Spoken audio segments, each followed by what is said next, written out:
বালা করে ধরতাই না পারে। তোমার যে কিউট লাগতেছে।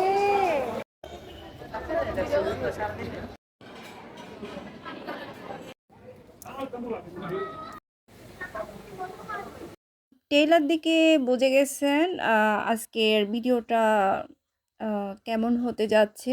হ্যাঁ, একটা বিয়ে খেতে গেছি, তাও আবার বছরের শেষে এটা হচ্ছে মানে স্মৃতি হয়ে থাকবে। 2024-এর শেষের দিকে হচ্ছে আমরা একটা দাওয়াত পাইছি, একটা বিয়ের দাওয়াত খাইতে গেছি। অনেকে আমাকে বলছে বিয়ে খাইতে গেছি নাকি ভাত খাইতে গেছি। আসসালামু আলাইকুম রহমতুল্লাহ, সবাই কেমন আছেন?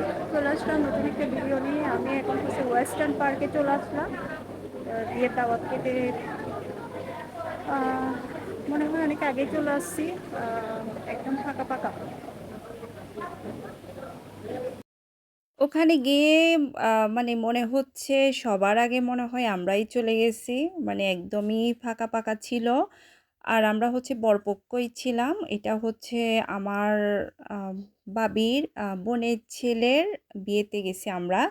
তো এখানে আমরা যখন গেছি তখন হচ্ছে আমার বাবি পর্যন্তই আসে নাই। আমরা তো চারিদিকে ঘুরতেছি, কারণ প্রথমত যখন গেছি তখন কাউকেই চিনতেছি না।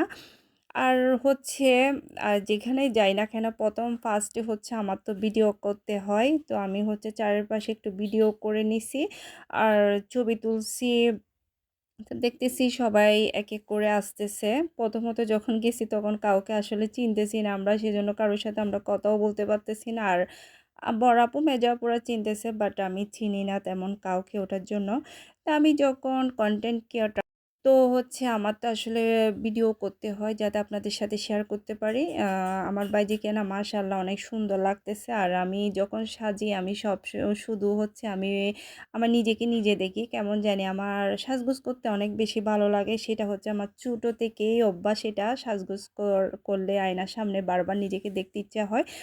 তারপর হচ্ছে খাওয়া দাওয়া করে ফেলছি। বিয়েতে গেলে প্রথমত হচ্ছে আগে খাওয়া দাওয়া করে ফেলতে হয়, না হলে শেষে দেখা যায় যে মানে খাওয়া দাওয়া শর্ট পড়ে।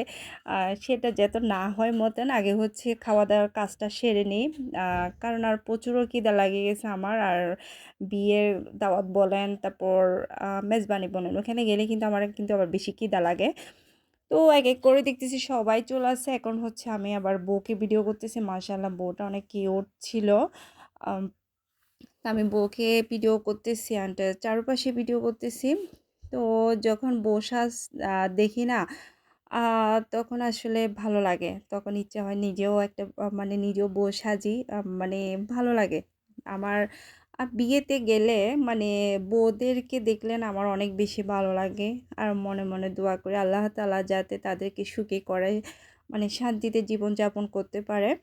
তো অনেক বেশি ভালো লাগছে। বছরের শেষের দিকে একটা বিয়ের দাওয়াত খাইলাম। তো এতক্ষণ আমার ভাইফোঁতা আসতেছে, আমার ভাবি আসতেছে, ওরা অনেক লেট করে ফেলছে। আমরা তো সেই কবে থেকে ওয়েট করতেছি তাদের জন্য, নাহলে চলে আসতাম। তো আমার ভিডিও কেমন হয় অবশ্যই আপনারা কমেন্ট করে জানাবেন। আর ওদের জন্য অবশ্যই দোয়া করবেন, কাপেলদের জন্য অবশ্যই দোয়া করবেন, তারা যাতে সুখে শান্তিতে দিন কাটাইতে পারে, জীবনযাপন করতে পারে এবং সুখে শান্তিতে থাকতে পারে। ওকে, আল্লাহ হাফেজ।